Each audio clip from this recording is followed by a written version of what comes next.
Every day the mandarin's daughter listened to the boatman's melodies, often making up her own words to sing along. Or she danced with her shadow, pretending it was the strong, young boatman. Every night she dreamed of riding down the peaceful river by his side.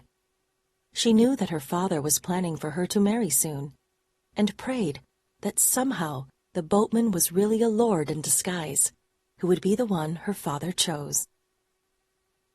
As for the boatman, he had seen a tiny figure at the window, and had caught the petals floating down from above. He could only guess what the girl might look like, or who she might be, but just knowing that she was listening made him pour his heart and soul into the melodies. One day, a gentleman he was ferrying across the river noticed the fine quality of the music.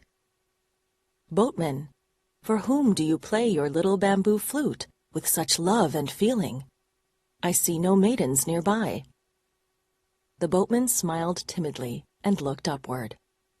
"I do not know her name, but she comes to the window in that house high above the river every day, and often drops flowers to show her approval." The gentleman looked up toward the window, then laughed aloud. "You are a fool, young boatman.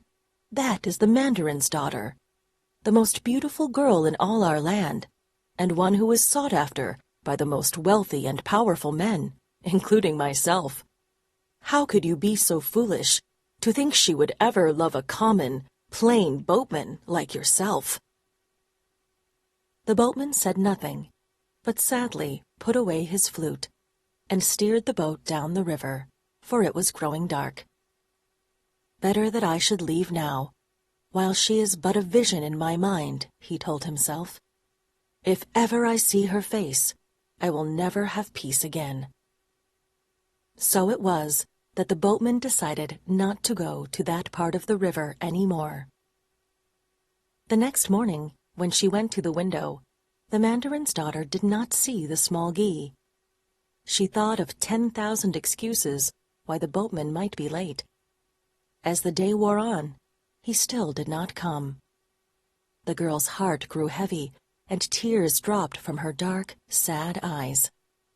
She refused to lie on her bed that night, but instead knelt beside the window, staring at the dark river below.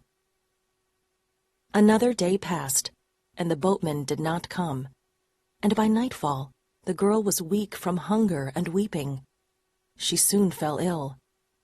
The servants placed her on her bed and summoned her father. The mandarin called in the best physicians, but they could find nothing wrong with her. As another day passed, the mandarin grew distraught.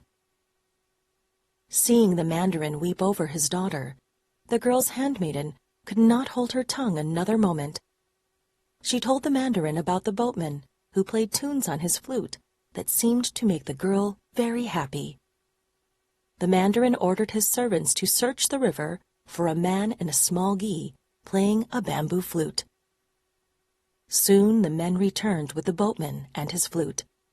He trembled before the wealthy mandarin, wondering what crime he had committed. "Are you the young man who has been passing under my window, playing tunes upon your flute for many days past?" the mandarin demanded. "Yes, but I meant no harm. If I have broken a law, it was in complete ignorance. I only played the tunes to pass the long day, and because it seemed to please the girl in the window. If I disturbed your household, I beg forgiveness, and promise to never bother you again." "It is no bother," the mandarin replied, as he studied the sincere young boatman. "It seems that your simple music has charmed my daughter. Now she is deathly ill, and I pray that your tunes will restore her spirit. I have been searching the lands for the finest husband for my daughter, but if fate has something else in store, who am I to question? Play your flute again, and if my daughter chooses you above all others, then so be it." The boatman stood amazed.